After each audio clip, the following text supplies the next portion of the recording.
Guys, imagine yung life na nag-enjoy ka the whole Sunday morning mo, nag-church kayo, nag-lunch kayo, and then pag uwi mo, may cheque ka naghihintay sa'yo para i-deposit.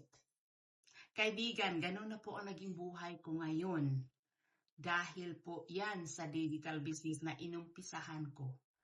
Dati hindi ko magawa ito.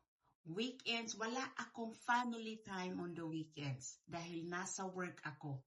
Pero nabago po iyon dahil po sa tulong ng digital business. So andito po ako para sabihin sa inyo na pwede nating i-rewrite ang story natin. Pwede nating baguhin yan para magkaroon tayo ng mas maraming time sa family kaysa sa work.